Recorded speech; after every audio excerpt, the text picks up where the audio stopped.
Hello everyone, welcome to this video series about the EVPV-Simulator tool, or EVPV for short, the open source and open data powered model for electric mobility planning.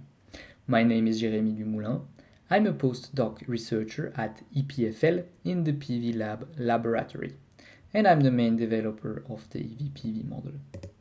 In this video series, you will learn more about the EVPV model and especially how to install it, prepare the input data, run a simulation and understand the results, and also finally I'll say a few words about advanced use of the code and the future visual interface that should be available soon.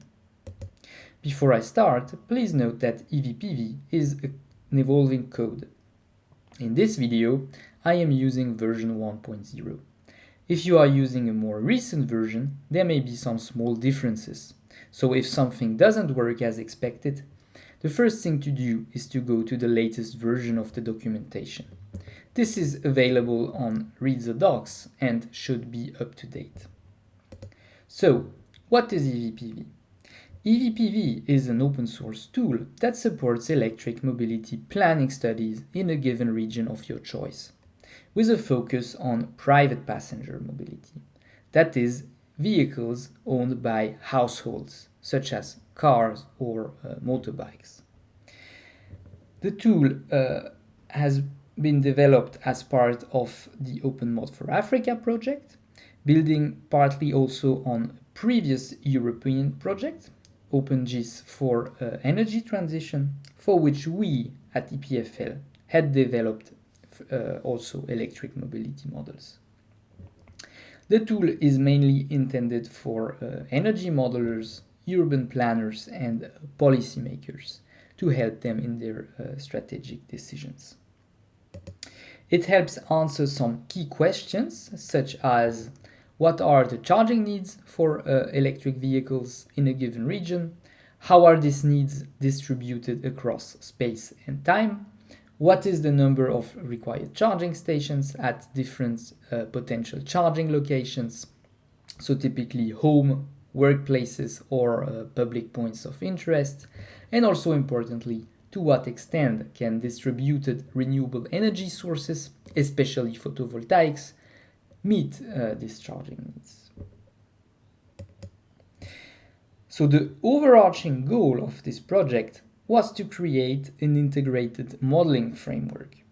Integrated in a sense that in a single model, you can gather all the data you need for your simulation, simulate the mobility demand, that is simulating the mobility patterns to estimate the passenger transport demand. From that, get the charging demand in time and space, looking also at the number of required charging stations, and finally assess the potential of PV to meet the charging needs.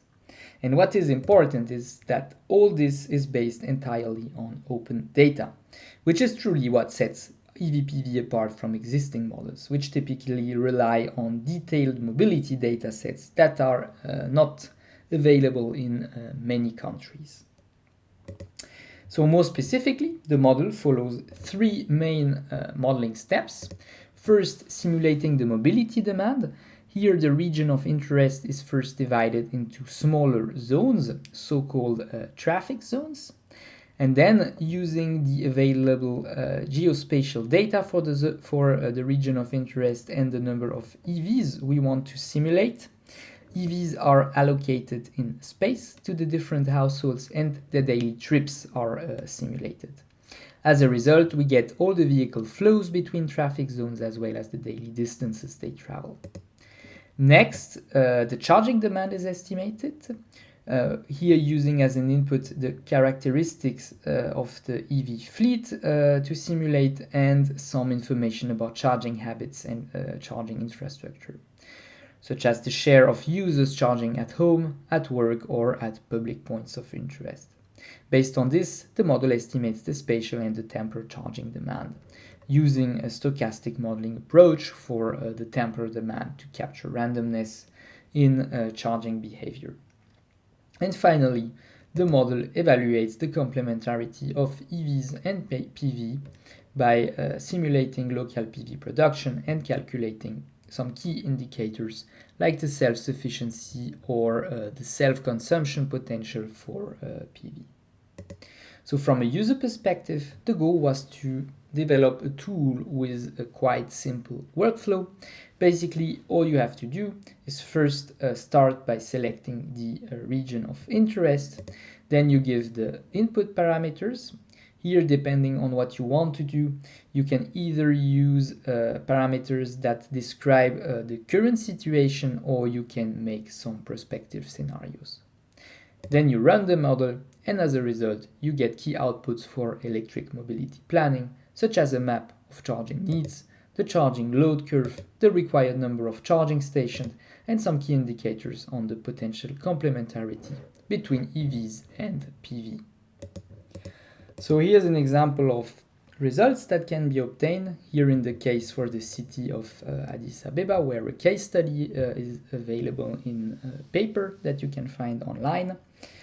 So here you see some example results, such as a charging load profile on the top right here for 3 different scenarios.